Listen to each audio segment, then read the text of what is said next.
तो सत्ता में आज सबसे पहले बात ईरान और अमेरिका के बीच फाइनल हुई डील की। 100 दिन से भी ज्यादा चले संघर्ष के बाद अब आखिरकार अमेरिका और ईरान समझौते की फाइनल स्टेज पर हैं। अमेरिकी राष्ट्रपति डोनाल्ड ट्रंप ने आज अपने 80वें जन्मदिन के मौके पर समझौते का ऐलान कर दिया।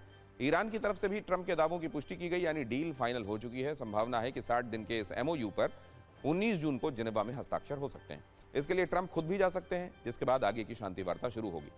लेकिन अरब में शांति की राह में बहुत सारे उतार चढ़ाव हैं। ट्रंप ने अपनी तरफ से कह तो दिया है कि दुनिया भर के शिप्स चालू करो, तेल को बहने दो। यह ऐलान करके उन्होंने खुद की जीत दिखाने की कोशिश की है। लेकिन 14 पॉइंट वाले शांति मसौदे की जो जानकारी सामने आ रही है, उसके बाद ट्रंप का इसे कूटनीतिक सरेंडर ही करार दिया जा रहा है। वहीं ईरानी सुप्रीम लीडर मुस्तफा संघर्ष से लेकर शांति वार्ता तक के सिकंदर बनकर उभरे। आधिकारिक तौर पर अभी तक दोनों देशों में से किसी ने भी डील की डिटेल्स शेयर नहीं की है। फिर भी ईरानी और पश्चिमी मीडिया के जरिए कई बातें सामने आई हैं। इस 14 सूत्रीय फॉर्मूले में युद्ध विराम से लेकर आर्थिक मदद और नाकेबंदी तक कई मुद्दे शामिल हैं। सबसे पहले आपको डील का वो तराजू दिखाते हैं जिससे आप तय कर सकें कि समझौते में किसका पलड़ा भारी रहा। मेहर न्यूज के मुताबिक समझौते के तहत पूर्ण युद्ध विराम लागू रहेगा, यानी ईरान पर हमले नहीं होंगे। साथ ही अमेरिका ईरानी संप्रभुता का सम्मान करेगा और अंदरूनी मामलों में दखल नहीं देगा। ईरान के बेहद करीब तैनात अमेरिकी सेना की वापसी होगी। होर्मुज के पास अमेरिका ईरानी बंदरगाहों की नाकाबंदी खत्म करेगा। इसके अलावा पुनर्निर्माण के लिए ईरान की मदद की जाएगी। MOU में ईरान के मिसाइल कार्यक्रम का जिक्र नहीं है, यानी ईरान मिसाइल कार्यक्रम अपना जारी रखेगा। परमाणु प्रोग्राम पर अगले 60 दिनों में बातचीत होगी, जिसके बाद कोई फैसला लिया जाएगा। बात अमेरिका की करें तो ट्रंप के लिए गुड न्यूज यह है कि होर्मुज का रास्ता खुल जाएगा। वहीं ईरान की तरफ से परमाणु बम नहीं बनाए जाने का भरोसा दिए जाने की बात भी है, जिसका ऐलान खुद ट्रंप ने किया है। लेकिन इसका पूरा फ्रेमवर्क क्या होगा, यह अगले 60 दिनों में तय किया जाएगा। हालांकि कई मुद्दे अभी भी ऐसे हैं जिसको लेकर काफी कंफ्यूजन है। अमेरिका का दावा है कि होर्मुज का समुद्री रास्ता पहले की तरह फ्री और स्वतंत्र होगा। वहीं ईरान का दावा है कि ओमान के साथ मिलकर वो इसे कंट्रोल करेगा। ईरान का कहना है कि उसकी फ्रोजन असेट्स, फ्रीज की हुई संपत्तियों में से $12 बिलियन की संपत्तियां फौरन लौटाई जाएंगी, जबकि अमेरिका कह रहा है कि अभी ऐसा कुछ तय है नहीं। इसके अलावा हिजबुल्लाह और हमास जैसे प्रॉक्सी संगठनों को फंडिंग का मामला भी पीछे छूट गया है। लेकिन सबसे बड़ा भ्रम ईरान के परमाणु कार्यक्रम और संवर्धित यूरेनियम को लेकर है। डील की पूरी बात इसी को लेकर अटकी हुई थी। ट्रंप की जिद थी कि वो ईरान का परमाणु प्रोग्राम पूरी तरह खत्म करेंगे, लेकिन मुस्तफा ने भी ठान लिया था कि ट्रंप को परमाणु पटखनी देकर रहेंगे। फिलहाल डील का जो मसौदा सामने आया है, उससे यह साबित भी हो रहा है। बातचीत के शुरुआती दौर में ट्रंप ने कहा कि ईरान को अपना यूरेनियम अमेरिका को सौंपना होगा, लेकिन डील में ऐसा कोई प्रावधान नहीं है। खबर है कि यूरेनियम ईरान में ही रहेगा। हालांकि ईरान इसे अपने ही प्लांट में डाइल्यूट करेगा और संवर्धन की लिमिट कम करेगा। MOU के मुताबिक वैसे तो न्यूक्लियर प्रोग्राम पर 60 दिनों में विस्तार से बात होगी, लेकिन चर्चा यही है कि ईरान को ऊर्जा जरूरतों के लिए सीमित यूरेनियम संवर्धन की अनुमति मिलेगी। 60 दिनों की बातचीत के बाद यह तय हो जाएगा कि न्यूक्लियर को लेकर फाइनल फैसला क्या होता है। तब तक ईरान इसे अपनी जीत की तरह देख रहा है। IRGC ने कहा है कि हमारी ताकत और जवाबी कार्रवाई की वजह से दुश्मन को झुकना पड़ा। अमेरिका के पास सरेंडर के अलावा कोई विकल्प बचा नहीं था। यही वजह है कि ट्रंप को ईरानी परमाणु कार्यक्रम पर अपनी वर्षों पुरानी जिद छोड़ना पड़ा। अमेरिका और ईरान के बीच लंबे वक्त से परमाणु वाला टकराव आप जानते हैं रहा है। वर्ष 2012 में जब ओबामा राष्ट्रपति थे, तो अमेरिका ने परमाणु कार्यक्रम को लेकर ईरान पर कई प्रतिबंध लगाए थे, जिसके बाद वर्ष 2015 में ओबामा सरकार का ईरान के साथ समझौता हुआ। समझौते के मुताबिक ईरान को 3.67% तक यूरेनियम संवर्धन की अनुमति मिली थी। जब ट्रंप राष्ट्रपति बने तो उन्होंने ओबामा के किए समझौते से अमेरिका को बाहर कर दिया। वो इसे इतिहास का सबसे खराब समझौता बताकर यूरेनियम संवर्धन पूरी तरह रोकने की बात करते रहे। लेकिन अब जब डील की बात आई तो खुद ही ईरान को संवर्धन की छूट दे दी। हालांकि ट्रंप प्रशासन अब भी डील को बड़ी कामयाबी बताते हुए इसका पूरा क्रेडिट उन्हीं को दे रहा है। वैसे ट्रंप पिछले कई दिनों से डील करना चाह रहे थे, क्योंकि ईरान संकट जितना लंबा खिंचता जा रहा था, ट्रंप की परेशानियां उतनी ही बढ़ती जा रही थी। ईरान ने हर मोर्चे पर जिस तरह का संघर्ष किया, शायद ट्रंप ने वैसा कभी सोचा भी नहीं था। ईरान ने पहले सैन्य मोर्चे पर ताकत दिखाई और अमेरिकी हमलों का आक्रामकता के साथ जवाब दिया। इसके बाद समंदर में एक रणनीतिक चाल चली और होर्मुज को बंद कर दिया, जिससे वैश्विक अर्थव्यवस्था पर दबाव बन गया। फिर हुआ कूटनीति वाला खेल, जिसमें ईरान ने अपनी हर चाल बहुत सावधानी से चली। कोई जल्दबाजी नहीं दिखाते हुए इस्लामाबाद में समझौते के पहले ड्राफ्ट को खारिज कर दिया। जो पहला ड्राफ्ट आया था वो खारिज कर दिया गया ईरान की तरफ से। सीधी बातचीत के बजाय मध्यस्थों के जरिए मजबूती से अपनी बात को पहुंचाया। पाकिस्तान को छोड़कर ओमान और कतर जैसे देशों को बातचीत में शामिल किया। डील को लंबा खींचकर ट्रंप के संयम की परीक्षा ली और अपना पक्ष मजबूत किया। यही वजह है कि ईरान अपनी ज्यादातर शर्तें मनवाने में कामयाब रहा। ईरान और अमेरिका भले ही एक ऐतिहासिक समझौते की तरफ बढ़ते दिखाई दे रहे हैं, लेकिन यह डील इजरायली पीएम नेतन्याहू को बिल्कुल पसंद नहीं आई। इजराइल ने शांति समझौते को मानने से इनकार कर दिया है। इजराइल के राष्ट्रीय सुरक्षा मंत्री बेन ग्वेर ने तो यहां तक कह दिया कि हम अमेरिका का गुलाम नहीं है, हम कोई बनाना रिपब्लिक नहीं है। वहीं रक्षा मंत्री इजराइल काट्ज ने भी कहा है कि उनकी सेना दक्षिणी लेबनान से पीछे नहीं हटेगी। लेबनान, सीरिया और गाजा में बनाए गए सिक्योरिटी जोन में इजराइल की सेना तैनात रहेगी।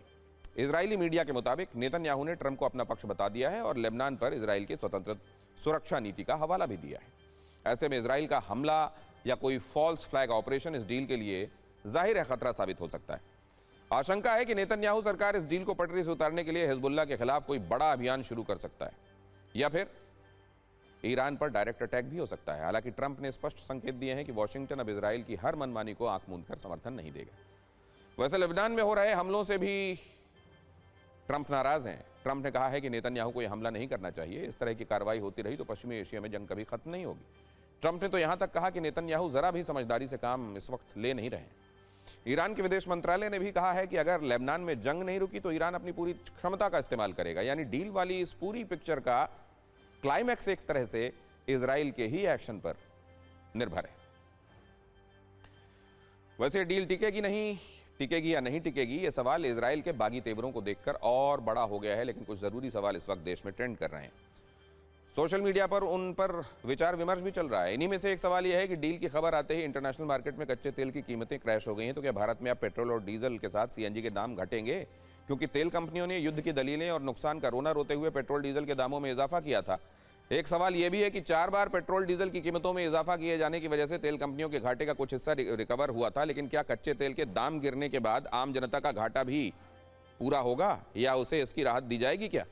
और इसी पर हमने अपने करोड़ों न्यूज मित्रों के लिए सत्ता की कुंजी तैयार की है, जो सीधे सीधे उनकी जेब से जुड़ी हुई है। ईरान और अमेरिका के डील के ऐलान के साथ ही आज सिर्फ भारत ने नहीं बल्कि पूरी दुनिया ने कच्चे तेल वाली राहत की सांस ली है। जब यह तय हो चुका है कि हॉर्मुज़ स्ट्रेट खुलेगा तो उम्मीद है कि सप्लाई चेन भी जल्द सामान्य हो जाएगी। कच्चे तेल की कीमतें समझौते की खबर सुनकर सदमे में हैं और इनमें 4% की बड़ी गिरावट आई है। एक झटके में जो दाम $100 प्रति बैरल से भी ऊपर चल रहे थे वो अचानक $83 प्रति बैरल पर आ गए हैं, जो पिछले 3 महीने का सबसे निचला स्तर है। आखिरी बार कच्चे तेल की इतनी कीमत 10 मार्च के आसपास देखी गई थी, जब ईरान और अमेरिका का युद्ध शुरू हुआ था। जब इस युद्ध की वजह से अंतर्राष्ट्रीय मार्केट में कच्चा तेल महंगा हुआ था, तब तेल कंपनियों ने अपने घाटे का आंसू दिखाया। इसका झटका आम जनता को दिया गया। पेट्रोल, डीजल, सीएनजी के दाम भी 1-2 बार नहीं बल्कि 4-4 बार बढ़ा दिए गए। लेकिन अब जब कच्चा तेल सस्ता हुआ है तो क्या तेल कंपनियां बढ़ी हुई कीमतें वापस लेंगी? युद्ध के बाद पेट्रोल की कीमतों में 4 बार एक करके कुल ₹7.35 का इजाफा किया गया। इसी तरह डीजल की कीमत भी पेट्रोल के साथ ₹7.82 तक बढ़ा दी गई।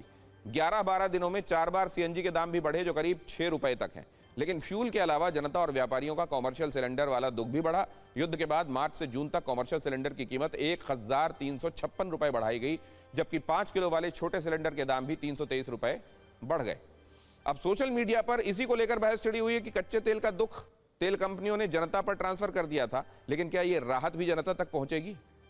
सवाल तो वाजिब है।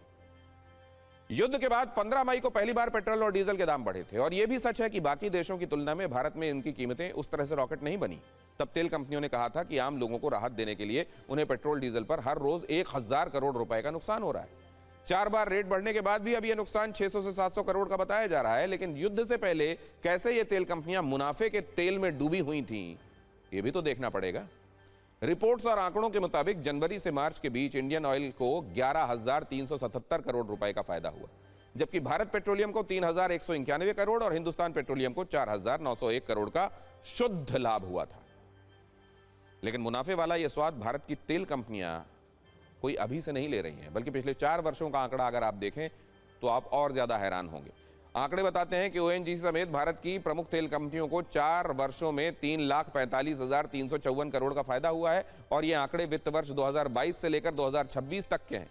इनमें इंडियन ऑयल को 97,625 करोड़, भारत पेट्रोलियम को 65,122 करोड़, हिंदुस्तान पेट्रोलियम को 30,259 करोड़ और ओएनजीसी को 1,52,348 करोड़ का लाभ हुआ। लेकिन जैसे युद्ध शुरू हुआ, कच्चे तेल की सप्लाई पर असर पड़ा। तेल कंपनियों ने नुकसान वाला दुख सुनाकर पेट्रोल डीजल के दाम बढ़वा लिए। अब जब कच्चे तेल की कीमतें क्रैश हो गई हैं तो क्या इसकी राहत जनता को मिलेगी या नहीं मिलेगी?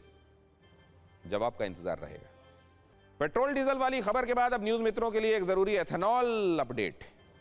यह भी एक ऐसी खबर है जो फुल डिमांड में है और इसका असर सीधे जनता की जेब पर पड़ने वाला है। भारत में 100% एथेनॉल युग शुरू होने वाला है क्योंकि केंद्र सरकार ने देश में 100% शुद्ध एथेनॉल को बतौर ईंधन इस्तेमाल करने की मंजूरी दे दी है। जानकारी केंद्रीय सड़क परिवहन मंत्री नितिन गडकरी ने दी है। उन्होंने यह भी बताया कि इस फैसले से जुड़े नियमों और रेगुलेशंस को अंतिम रूप देने वाली फाइल पर उन्होंने सिग्नेचर्स भी कर दिए हैं। लेकिन इससे आप पर क्या असर होगा? ऐसे कई सवालों का जवाब देने के लिए हमने आपके लिए आसान भाषा वाली एक कुंजी तैयार की। इस ऐलान के साथ ही नितिन गडकरी ने एक और जरूरी जानकारी दी है। उन्होंने कहा है कि 6 हफ्तों में E100 गाड़ियां लॉन्च होंगी और जो कंपनियां इन गाड़ियों को बनाएंगी उनमें Maruti Suzuki, Toyota, hero MotoCorp, Tata Motors और हुंडई के साथ MG जैसे कई बड़े नाम भी रेस में हैं। आपने ऐसे नए मॉडल्स भारतीय बाजार में ये कंपनियां ये लॉन्च करने वाली हैं जो पूरी तरीके से एथेनॉल पर चलने वाले मॉडल होंगे। % इथेनॉल इसके नियम बनकर उसको आज कानूनी रूप से प्रक्रिया देने वाली फाइल पर मैंने साइन की है। टोयोटा, सुजुकी, बाद में MG हेक्टर, फिर हुंडई, सब कंपनियां आने वाले 1.5-2 महीने में 100% इथेनॉल पर गाड़ियां लॉन्च करेंगे। पेट्रोल का अल्टरनेटिव इथेनॉल होगा, ये सपना मैं कहता था, लोग हंसते थे। पर 22 लाख करोड़ का देश का इंपोर्ट है।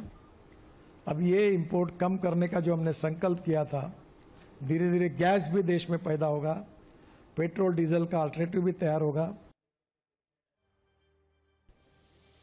अब आपको बता दें कि वर्ष 2014 में पेट्रोल में करीब 1.5% तक एथेनॉल मिलाया जाता था, जो 12 वर्षों में बढ़कर 20% तक हो चुका है।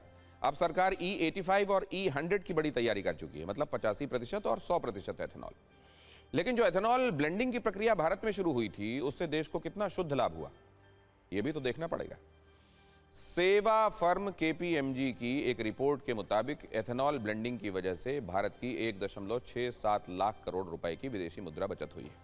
इसके अलावा कच्चे तेल के आयात में 283 लाख मीट्रिक टन की कमी आई है, क्योंकि पहले सिर्फ पेट्रोल की वजह से बड़ी मात्रा में विदेशों से इसे आयात करना पड़ता था। साथ ही रिपोर्ट में यह भी बताया गया है कि इस एथेनॉल ब्लेंडिंग प्रोसेस की वजह से 851 लाख टन कार्बन एमिशन में भी, कार्बन मोनोऑक्साइड, कार्बन डाइऑक्साइड, इनके एमिशन में भी कमी दर्ज की गई है, क्योंकि प्रदूषण के लिहाज से भी एथेनॉल को सुरक्षित माना जाता है। इसीलिए सरकार का प्लान है जल्द एथेनॉल पर इस निर्भरता को और बढ़ाया जाए। इससे आपको क्या फायदा होगा, सवाल यह भी है। देश के लिए कितना जरूरी है, यह भी एक सवाल है। इस पर एक्सपर्ट्स को भी सुनना जरूरी है।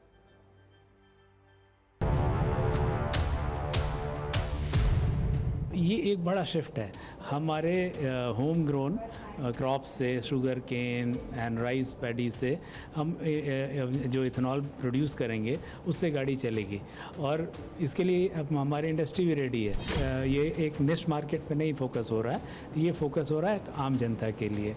और इंडिया का अगर आप ट्रैक रिकॉर्ड देखें कि क्या हम ये अचीव कर पाएंगे, 100% करेंगे। इंजन पे भी कोई प्रभाव पड़ता है ब्लेंड होने से? जी, इंजन पे थोड़ा फ़र्क पड़ सकता है, क्योंकि जो हमारे करंट इंजन है वो शायद इसके लिए E85 और E100 के लिए उतने कॉम्पेटिबल नहीं है। E20, E25 तक तो ये इंजन आराम से चल रहे हैं, फुली टेस्टेड हैं ARRI और ICAT में, उसमें कोई चैलेंज नहीं है।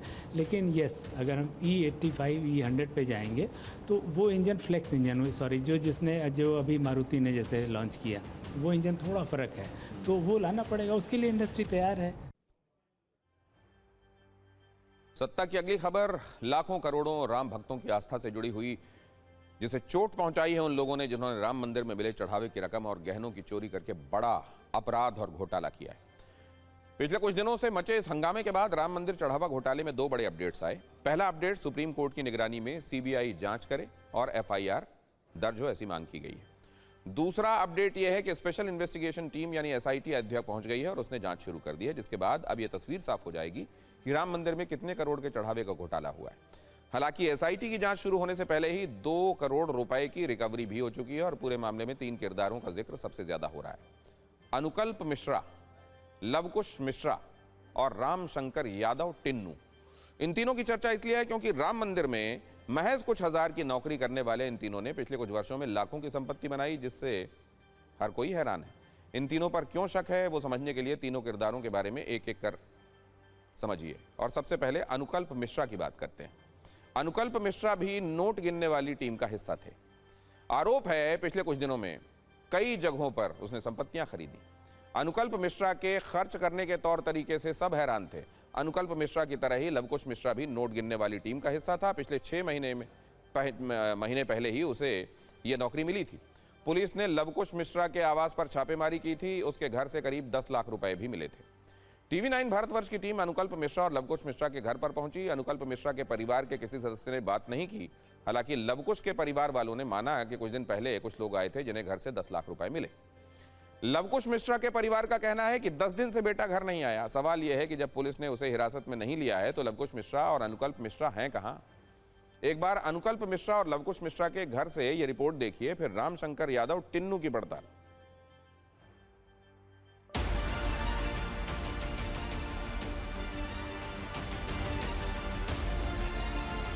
हमारे पीछे जो मकान आप देख रहे हैं ये अनुकल्प मिश्रा का घर है जो कि अयोध्या के कौशलपुरी में स्थित है। अनुकल्प मिश्रा भी उन तमाम आरोपियों की लिस्ट में है जो कि राम मंदिर में चढ़ावे के पैसों में जो गड़बड़ी आई है सामने, जो चोरी की बात हो रही है, आरोप लग रहे हैं, उसमें शामिल है। जांच की आंच उन तक भी पहुंची है, उनसे भी पूछताछ हो रही है। अनुकल्प मिश्रा उस टीम का नेतृत्व करते थे, उसके हेड बताए जाते हैं जो कि कैश काउंटिंग और कैश के रख रखाव का काम एक जगह से दूसरे स्थान पर रखने का काम किया करते थे।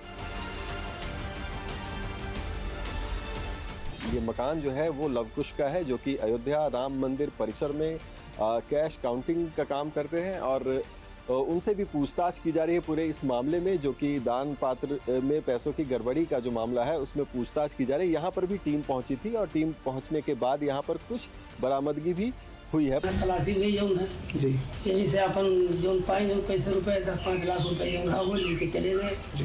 हाँ, पैसा कहाँ से बरामद हुआ? अंदर लड़के से बातचीत हुई है? नहीं भैया, इधर नहीं हुई बात। कितने दिन? अरे बहुत दिन हो गए। परेशान है? कुछ बताया आपको किसी ने? नहीं भैया, हम सब क्यों नहीं बताया। पहले फोन आता था, रोज बात होती थी? पहले होता था, नहीं होता। आपके घर से भी पैसे लेकर गए हैं लोग? के टीम आई थी ना जो पैसे बरामद हुए, कहा है लवकुश के पिताजी ने? हाँ हाँ हाँ, तो पिताजी वहाँ बैठा झूठ नहीं बोलता है, तो लेके गए हैं, कोई तो रहे वही। पोता कितने दिनों से घर नहीं आया? वो तो हम अभी जब से बवाल हुआ तब से नहीं आवा, नहीं तो आवत रहा बीच को।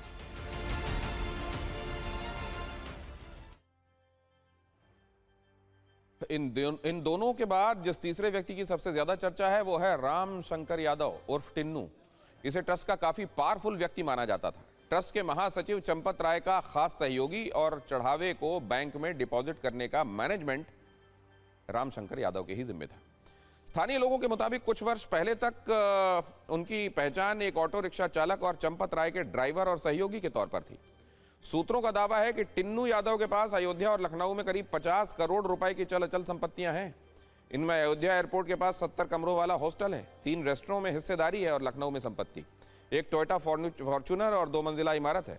हालांकि इन दावों की पुष्टि नहीं हो सकी है। टिन्नू यादव ने भी इस मामले में अभी तक कुछ नहीं कहा है। इतना कुछ होने के बाद अब तक राम मंदिर ट्रस्ट ने कोई एफआईआर नहीं की है और जांच एसआईटी के हवाले। शुरुआती जांच और सूत्रों से मिली जानकारी के मुताबिक चढ़ावे की रकम में हेरफेर का खेल कोई 1-2 दिन का नहीं है, बल्कि करीब 15 महीनों से यह सब चल रहा था। और ऐसे में सवाल यह है कि करोड़ों रुपए की गिनती और सुरक्षा के बीच ये सब होता रहा और किसी जिम्मेदार अधिकारी, पदाधिकारी या सुरक्षाकर्मी को इसकी भनक तक नहीं लगी। सूत्रों का दावा है कि चढ़ावे की राशि में हेरफेर की शुरुआत 25 मार्च 2025 से हो गई थी। इसके बाद दानपत्रों से निकलने वाले कैश की गिनती के दौरान नियमित रूप से रकम इधर उधर की जाती रही। मंदिर परिसर अत्याधुनिक सीसीटीवी निगरानी से लैस है और चढ़ावे की गिनती को मंदिर के सबसे संवेदनशील कार्यों में माना जाता है। बावजूद इसके करोड़ों रुपए का गबन लंबे समय तक जारी रहा। इस मामले में लवकुश, अनुकल्प, रामशंकर के अलावा अवनीश और करुणे का नाम भी लिया जा रहा है। सूत्रों के मुताबिक इन लोगों से पूछताछ में कई महत्वपूर्ण जानकारियां मिली हैं और बरामदगी इन्हीं की निशानदेही पर हुई है। दावा है कि इन लोगों ने चढ़ावे की रकम निकालने की बात स्वीकार भी की है। हालांकि जांच का सबसे अहम सवाल और उसका जवाब जाहिर अभी तक नहीं मिला। सवाल यह है कि इतना बड़ा खेल सिर्फ 5 कर्मचारियों के बूते संभव था क्या? दान राशि की गिनती के दौरान कई कर्मचारी, पदाधिकारी और सुरक्षाकर्मी भी मौजूद रहते हैं। ऐसे में करोड़ों रुपए का लगातार गायब होना और किसी को संदेह तक न होना कई आशंकाओं को जन्म देता है। एक तरफ चढ़ावा चोरी की जांच शुरू हो गई है और दूसरी तरफ राजनीति की स्पीड भी बढ़ गई। आज सुबह अयोध्या में यूथ कांग्रेस के नेताओं ने पोस्टर लगाकर इस मुद्दे को जनता के बीच उठाने की कोशिश की। पोस्टर में स्कंद पुराण का जिक्र करते हुए मंदिर को दिए गए दान और संपत्ति के दुरुपयोग को महापाप बताया गया। समाजवादी पार्टी के सांसद अवधेश प्रसाद ने प्रेस कॉन्फ्रेंस करके पूरे मामले को देश की सबसे बड़ी लूट करार दिया और सुप्रीम कोर्ट की निगरानी में जांच की मांग की। सिर्फ विपक्षी दल के नेता ही नहीं, बल्कि राम मंदिर आंदोलन से जुड़े संतोष दुबे और पूर्व सांसद विनय कटियार ने इसकी कड़ाई से जांच की मांग की है और ट्रस्ट के लोगों की जांच की मांग की गई।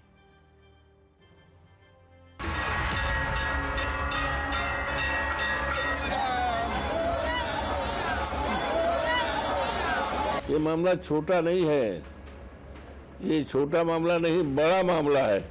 तो जब मामला बड़ा है तो बड़े स्थान से ही इसकी जांच निष्पक्ष और स्वतंत्र हो सकती है। सरकार ने इसको बड़ी गंभीरता से संज्ञान में लिया है और जो उचित कार्रवाई होगी सरकार करेगी। दोषी व्यक्तियों के खिलाफ कार्रवाई होगी। एसआईटी से जांच क्यों हो रही है? सीबीआई ईडी किस लिए है? सीबीआई ईडी सिर्फ विपक्ष की जांच करने के लिए है। जिसकी जांच सीबीआई और ईडी से कराने चाहिए वो भी सुप्रीम कोर्ट के निर्देश के देखरेख में कराई जानी चाहिए। ये पूरी तरह पूछताछ कराएंगे जी, करेंगे नहीं करा देंगे सब। बहुत दुखद है जो भी हुआ। उसमें कौन कौन है क्या पता क्या है, कौन कौन चोर है, कौन कौन साहू है। आज तक अखिलेश जी हुआ गए नहीं गए हैं जो मुझे जानकारी है। 500 साल संघर्ष के बाद वो मंदिर बना भगवान राम का, उसका विरोध कर रहे थे। तो अब बताइए कि अच्छे कामों का तो विरोध कर रहे हैं, बुरे काम का तो अब क्या करेंगे? जो लोग इससे जुड़े हुए हैं, इस ट्रस्ट में जो 2-4 विशेष लोग हैं, मेरे शब्दों का ध्यान दीजिएगा, विशेष लोग हैं, वो इस काम के लिए मास्टरमाइंड हैं। उनका स्ट्रोक जबरदस्त होता है। वो पहले पुराने लोग हैं, शातिर लोग हैं। राम जी के दरबार में चोरी करवाने वाले लोग 1-2 लोग नहीं हैं। ये बड़ा रैकेट है इसके पीछे, एक स्कैंडल काम कर रहा है। चढ़ावा घोटाला हुआ तो राजनीति हो रही है। 2 करोड़ की रिकवरी भी हुई और एसआईटी ने जांच शुरू कर दी है, लेकिन राम जन्मभूमि तीर्थ क्षेत्र ट्रस्ट इस मामले में विस्तार से कुछ नहीं बता रहा। इस पूरे विवाद के बीच सबसे बड़ा सवाल दान राशि के प्रबंधन को लेकर भी उठ रहा है। आखिर श्रद्धालुओं की तरफ से दान पात्रों और काउंटर पर जमा की गई रकम को किस प्रक्रिया से गिना जाता है और बैंक तक पहुंचाया जाता है? ट्रस्ट के कैंप कार्यालय प्रभारी प्रकाश गुप्ता ने TV9 भारतवर्ष से बातचीत में पूरी व्यवस्था की जानकारी दी और साथ ही उन्होंने ये भी माना कि यदि शुरुआती स्तर पर सामने आई गड़बड़ियों पर वक्त रहते ठोस कार्रवाई होती तो शायद आज ये स्थिति पैदा न होती।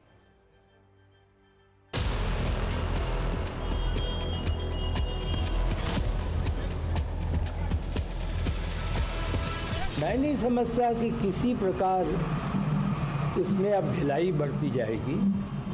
इसके कई पहलू हैं। एक आपराधिक पहलू है, दूसरा भविष्य के सुधार का पहलू है। ये दोनों जब हो जाएगा तभी श्रद्धालु का विश्वास हम जीत पाएंगे। बैंक के ही लोग आते थे, काउंटिंग करते थे, लेकिन ट्रस्ट का कोई ना कोई व्यक्ति रहता था। लेकिन अगर मुझे संदेह होता कि कुछ हेरा फेरी है या कुछ चोरी हो रही है तो उस पर ज़्यादा दृष्टि रखता। ये संभावना थी नहीं, इसलिए वो जो भी कह रहे हैं लापरवाही कहिए या जो विश्वास कहिए, वो उसी में ये लोगों ने गड़बड़ी कर दी। श्री राम जन्मभूमि न्यास स्टेट बैंक जो दान पात्र का गणना करता है हुंडी का, तो उस दृष्टि से ऑडिट कर रहे थे। बीच में भ्रम फैल गया, लोगों के भ्रम को दूर करना, इसलिए ट्रस्ट ने निर्णय लिया कि इसका सही जांच होना चाहिए। राज्य सरकार ने 12-15 घंटे में हमारा विनती को स्वीकार करते हुए एसआईटी का गठन किया। 3 लोगों का बेंच उन्होंने घोषित कर दिया। इसलिए हम राज्य सरकार को धन्यवाद देते हैं। हम सभी दृष्टि से सहयोग करेंगे। इस मामले का जो भी सत्य है उस सत्य तक पहुंचना, अगर कोई लोग दोषी पाए जाते हैं तो कानून के रास्ते से पर्याप्त और पूरा और कड़ा से कड़ा दंड मिलना, राम जी के एक एक पैसे के लिए ट्रस्ट अपने उत्तरदायित्व को स्वीकार करता है और इस मामले के तह तक पहुंच करके जो कुछ भी होगा उसमें आखिर तक, परिणति तक उसको लेकर जाएंगे। राम मंदिर केवल एक धार्मिक स्थल नहीं है, करोड़ों श्रद्धालुओं की आस्था विश्वास का प्रतीक है और ऐसे में राम मंदिर में चढ़ाया गया हर रुपया श्रद्धालुओं की आस्था का प्रतीक माना जाता है। इस स्थिति में रकम में गड़बड़ी के आरोप महज आर्थिक अनियमितता का मामला नहीं रह जाते, बल्कि सीधे सीधे उस भरोसे पर सवाल खड़ा करते हैं जिसके आधार पर भक्त अपना धन भगवान के चरणों में समर्पित करते हैं। ऐसे में अब नजरें एसआईटी की जांच पर टिकी हुई हैं, जिससे ये उम्मीद की जा रही है कि वह न सिर्फ आरोपों के पीछे की सच्चाई पता करे, बल्कि ये भी तय करे कि अगर व्यवस्था में सेंध लगी है तो उसके लिए जिम्मेदार कौन कौन है और उनके खिलाफ क्या कार्रवाई होनी चाहिए। अगली खबर, सवाल ये जिसकी चर्चा भी चारों तरफ है कि क्या भारत का बहुसंख्यक समाज जहरीला हो गया है। इस सवाल पर चर्चा समाजवादी पार्टी के एक सांसद के उस बयान के बाद शुरू हुई जिसमें उन्होंने दावा किया कि बीजेपी के तरफ से फैलाए गए जहर को बहुसंख्यक आवाम निगलने लगा है और वह जहरीला हो गया है। इस बयान पर काफी तीखी राजनीति हो रही है, हिंदू मुसलमान वाला एंगल भी है। इन दोनों पर बयानों वाली रील देखेंगे, लेकिन पहले बयान सुनिए। भारतीय जनता पार्टी के द्वारा फैलाए गए जहर को बहुसंख्यक आवाम निगलने लगा है, वो जहरीला हो गया है काफी हद तक। मैं आरोप नहीं लगा रहा, लेकिन भारतीय जनता पार्टी ने ऐसा माहौल पैदा कर दिया कि आज उत्तर प्रदेश के अंदर और हिंदुस्तान के अंदर आपस में जो एक दूसरे पर विश्वास होता था, वो विश्वास धर्म के आधार पर काफी उसके अंदर कमी आई है और वो विश्वास टूटा है। जावेद अली खान समाजवादी पार्टी से राज्यसभा सांसद हैं। उनके बयान से बीजेपी नाराज है और उनके सहयोगी कांग्रेस भी सहमत नहीं है। ऐसे में जावेद अली खान के बहाने अखिलेश यादव पर राजनीतिक हमले शुरू हो गए और पूरे मामले को हिंदू मुस्लिम वाला एंगल दिया जा रहा है।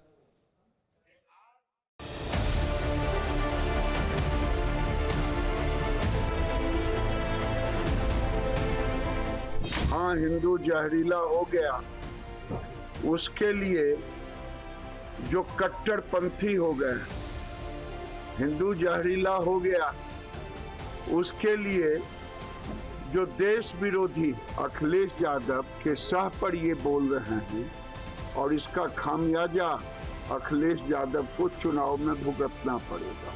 गलत बात है। देखिए, देश का बहुसंख्यक समाज आज भी बहुसंख्यक तादाद के अंदर ही मोहब्बत और प्रेम वाला है। मेरे इशारा हो गया, आज का वक्त समाप्त हुआ, लेकिन फिर आपसे मुलाकात होगी। तब तक के लिए आज्ञा दीजिए और गुजारिश यही कि सत्ता की न्यूज़ रील्स को ज़्यादा से ज़्यादा न्यूज़ मित्रों तक स्प्रेड कीजिए। नमस्कार।